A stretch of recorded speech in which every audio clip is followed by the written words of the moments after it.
Okay, modeler, so this is just a bit of a quick opinion video, I guess you'd call it, but what I want to do with these things is I want to sort of put an opinion out there, or my view on certain things in the modelling community, and get your feedback in the comments down there.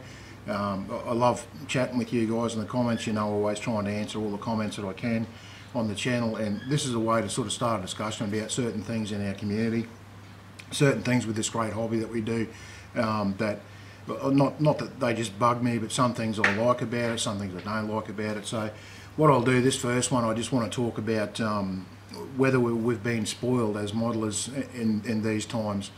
Now what I mean by that, I'll go straight into this.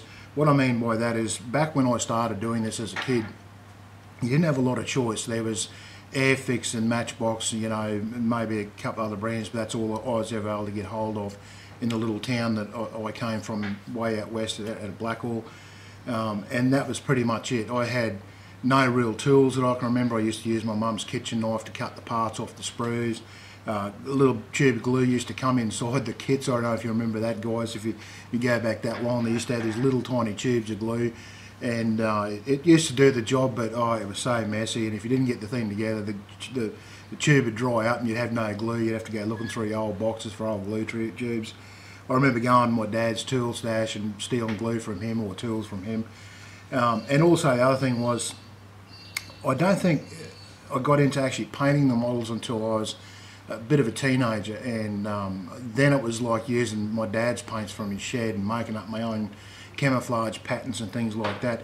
I used to actually leave them in whatever plastic colour they came in, which used to normally represent pretty much whatever the colour the aircraft was anyway, that was a green or whatever. And then I used to hang them from the roof.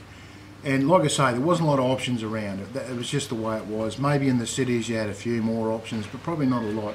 You probably had a lot more choice when you went into the local shops and that.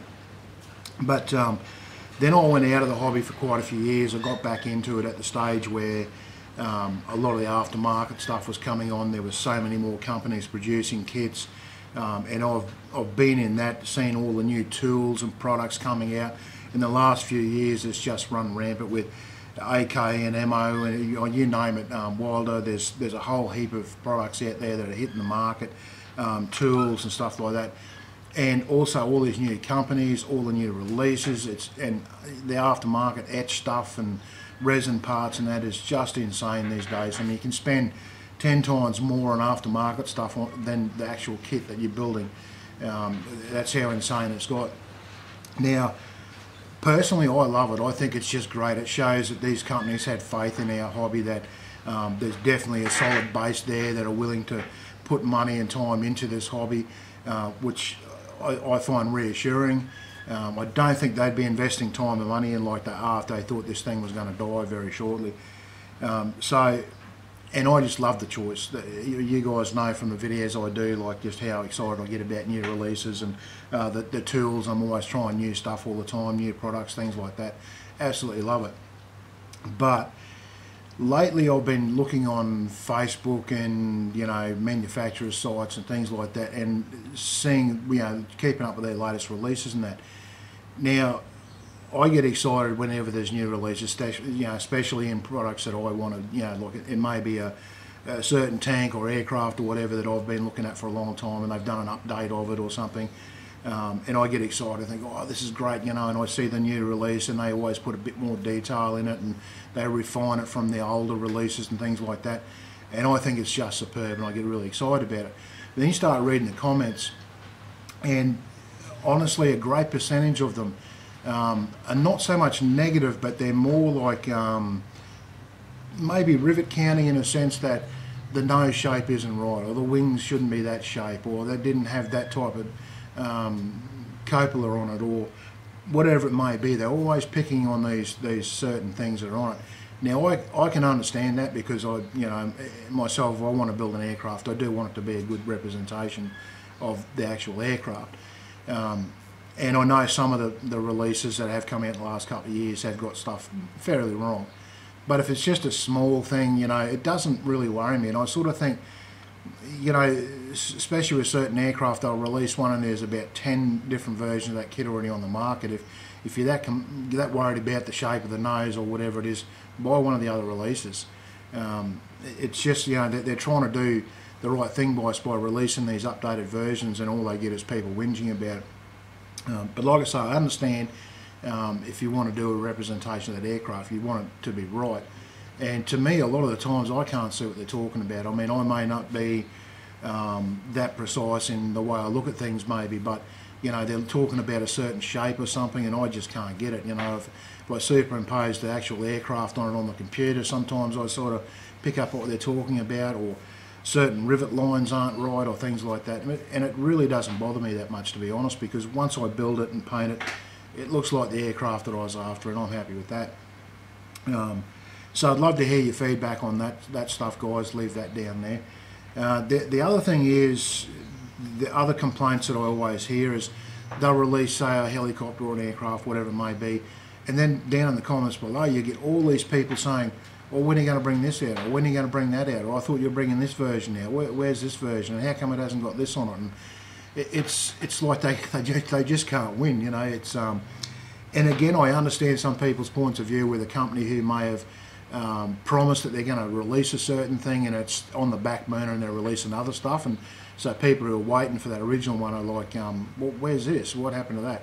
But a lot of them are saying, when you know, it's not about that. It's about, well, I want to build one of these. When are you going to do that? Or when are you going to do this? Or there's too many of those on the market. Why don't you do these instead? And you know, so that sort of bugs me in a way. Like it's, I sort of feel, this is what I'm talking about with the video, where I feel we're a little bit spoiled in that we've just got so much coming at us now that it just gives us right to feel that, you know, we can complain about it if it's not spot on. And I know in a competitive market they should be trying to do their best to make stuff absolutely spot on. And I know most of the companies, majority of the companies, they do a massive amount of research. It's so much time and money they spend to be able to get a new kit onto the market. It's incredible. If you look at some of the stuff Airfix does with going in with measuring up every inch of certain, you know, aircraft or whatever, and then they do on 3D scans and stuff like this, it's incredible the amount of money and time that they put into bringing these things out. So I can understand from their side, they put it out and then people start whinging, well, I want this, I don't want that, you know. Or you didn't, I don't think you got this right, or how come you hadn't done that, you done that version, you should do this version. And so anyway, guys, I don't want to sound like sour grapes or anything like that. I mean, it doesn't bother me that I can't sleep, but it's just something that I sort of think, oh, I don't know, really, are we really that spoiled these days? But like I say, that's just my opinion, guys. I'd love to hear your opinion. I know some of these videos are going to be a little bit controversial and people aren't going to like my opinion, and that's fine. It's supposed to be a conversation. That's, you know, it's one of the things I love about this hobby. I have a lot of conversations where there's disagreements over certain things. The one that pops to mind is the colour of things. You know, there's always arguments over colours on things. But anyway, guys, please have a conversation with me. Leave your comments down below there. You know, my comments always remain open. I haven't banned anyone yet. Only people who are advertising, matchmaking and stuff that are been in my comments, I'll get rid of those. But I don't care what your opinion is, guys. We're all entitled to our own opinions, and that's what the comments are for. Let's have a bit of a yarn about this. Shortly I'll have my forums up on my website that I'm developing, which is it's a pain on its own. I had no idea how hard it is to do a website, to be honest, but I'm slowly getting there. So when that's up, there'll be forums there. We can go and discuss things in there as well, rather than just comments. Makes it a little bit easier to do it through the forums. But anyway, guys, let's have a chat about this. If there's any ideas that you want me to discuss about the hobby, leave them in the comments too. I'll definitely try and get to make some videos on those as well. I think the next one I'll be doing on this series will be to do with whether the hobby's dying and how to get younger people interested in the hobby. That'll be the next one. I'm actually writing some ideas up for that one. So, but anyway, guys, hit the thumbs up if you like the video down there. If you haven't subbed to the channel, there's a big sub button you can smash down there. Check out my links. I'll throw a few links in down there, my Facebook and Patreon, all that sort of stuff. Likewise, guys, thank you very much for watching the video, and I'll see you in the next one.